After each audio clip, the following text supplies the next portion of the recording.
Hello সবাইকে, সবাই কেমন আছো? আশা করি সবাই ভালো আছো। কুহেলি ব্লগ চ্যানেলে তোমাদের সবাইকে জানাই স্বাগত। সকাল সকাল মা বসে পড়েছে চিড়েগুলোকে চালতে। কারণ হচ্ছে যে চিড়েগুলো বাবা ভেজে এনেছিল, 3 কেজি মতো চিড়ে ভাজিয়ে আনা হয়েছিল। এইগুলোকে আমি তোমার কারি পাতা, ছোলা, বাদাম এগুলোকে শুকনো কাঠকলায় নেড়ে এগুলোকে মিক্সিং করব। কারণ এটা আমি ওর জন্য করে নিয়ে যাচ্ছি। ও যখন ডিউটি যাবে তখন ওকে টিফিনও দিতে পারবো বা বিকালের দিকে কিছু খেতেও পারবে। কারণ এখন তো সব কিছু খাওয়া যাচ্ছে না, তো সেই জন্য এটাকে করা হচ্ছে। তারপর যেটা হলো সেটা হচ্ছে শনিবার দিন আমি একটা উনুন কিনে এনেছিলাম। এই উনুনটা আমি 100 টাকা দিয়ে কিনে এনেছিলাম শখ করে। তো রবিবার দিন কি করলাম, রবিবার দিন এই উনুনটার মধ্যে ভাবলাম যে এটার মধ্যেই করব হচ্ছে আজকে মাটনটা।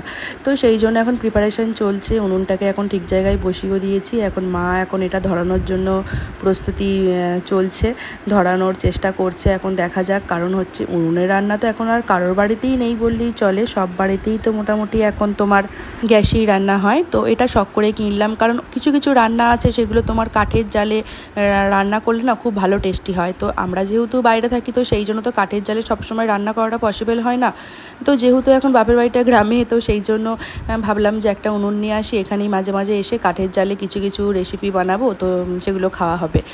তো ঠিক করেছি যে পরের বার একটা এসে মাটির হাঁড়ি কিনে রাখবো, তাহলে তোমার কাঠের জালে মাটির হাঁড়িতে মাটন বা চিকেন বা মাটন বিরিয়ানি কিন্তু হেভি টেস্টি হয়। তারপরেতে মা তো ধরাচ্ছিল, এখানে তো গল্প কথা বলতে বলতে আসল কথাটাই বলতে ভুলে গেলাম। মা তো উনুনটা ধরাচ্ছিল। দেখো এবার মা আর বাবার মধ্যে এখন চলছে বিস্তর ঝগড়া। কারণ হচ্ছে মা ধরাতে পারেনি, তার জন্য বাবা বসে পড়েছে। এখন বাবা বলছে এইভাবে করতে হয়, ওইভাবে করতে হয়। তো মা তো গেল লেগে, মা বলছে এরপর থেকে ঠিক আছে সমস্ত কাজকর্ম তুমিই করবে। তারপরে দেখো বাবার কীর্তিটা পুরো একদম ধোঁয়া টোয়া করে একাকার কাণ্ড, ঘরে কেউ টিকতে পারছে না, শুধুই কেরোসিন দিচ্ছে আর জ্বালাচ্ছে। কিন্তু তোমার কিছু তো করার নেই, যেহেতু নতুন উনুন এখনও পর্যন্ত কাঁচা আছে, তো সেই জন্য একটু প্রবলেম হচ্ছে। এর পরের বার থেকে আর কোনো প্রবলেম হবে না। তারপরেতে কড়াইয়ের পিছনে তোমার তেলও বুলিয়ে দিয়েছিল, দিয়ে তোমার কড়াই চাপিয়ে দেওয়া হলো। এখন তোমার আলু ভাজা চলছে। এরপর দেখা যাক রান্নাটা আদেও কমপ্লিট করতে পারি কি না আমরা, কারণ উনুনের যা কন্ডিশন, কখন জ্বলছে আর কখন নিভছে। বাবা এখন তোমার ঝগড়া করতে করতে ক্লান্ত হয়ে পড়েছে, ওই জন্য একটুখানি জলও খেয়ে নিল। তারপর এখন দেখা যাক বাবা কতটা কি উনুনটাকে ঠিকঠাক মতো করতে পারে আর আমি কতটা কি রাঁধতে পারি। দেখো আমি তো অলরেডি, আমার কান্না শুরু হয়ে গেছে। এত পরিমাণে ধোঁয়া যে কি বলবো। দেখো দেখো আমার কান্না দেখলে তোমরা অবাক হয়ে যাবে। তারপরেতে তোমার রান্না করার জন্য সমস্ত কিছু প্রিপারেশান তৈরিও হয়ে গেছিলো। দেখো প্রথমে তেল দিলাম, তেলের মধ্যে একটু গরম মশলা ফোড়ন দিয়ে দিলাম, তেজপাতাও দিয়ে দিয়েছি। সব কিছু দিয়ে দেওয়ার পরে একটু নাড়াচাড়া করে নেব। বাবা কিন্তু এদিকে কন্টিনিউ কিন্তু উনুনে কিন্তু দেখো কাঠ কিন্তু ভরেই যাচ্ছে, ঠিক আছে। তারপরেতে রসুনটাও তোমার থেঁতো করে নিয়েছিলাম, দিয়ে দিলাম রসুন। এরপর দিয়ে দিলাম হচ্ছে পেঁয়াজ কুচি। তো সব কিছু এখন ভালো করে নাড়াচাড়া করব। যেভাবে ধোঁয়া উঠছে বুঝতে পারছি না রান্নাটা কতটা কি হবে। তো আমার ঠাকুমা তো পিছন থেকে কন্টিনিউ বললে যাচ্ছে যে এইটা কি হবে, পুরো ধোঁয়া গন্ধ হয়ে যাবে। আমি বলছি আরে বাবা, ওটার জন্যই তো কাঠের জালে রান্না করা। আগেকার দিনে মানুষ যেটা বলে, আগেকার দিনে দেখতে না, রান্না করতে করতে ধোঁয়া গন্ধ হয়ে গেলে সেটা তরি তরকারি। হ্যাঁ, তো মাংস তো অনেকেই এখন ধোঁয়া গন্ধটা বেশি পছন্দ করছে। তারপরেতে পেঁয়াজটা ভাজা ভাজা হয়ে গেলে দিয়ে দিলাম হচ্ছে অল্প পরিমাণে আদা বাটা আর অল্প পরিমাণে ধনে গুঁড়ো, জিরে গুঁড়ো। বেশি কিছু পরিমাণে দিইনি, কারণ হচ্ছে পাতলা করেই করব সবার জন্যই। তারপরে দিয়ে দিয়েছি হলুদ গুঁড়ো, পরিমাণ মতো নুন।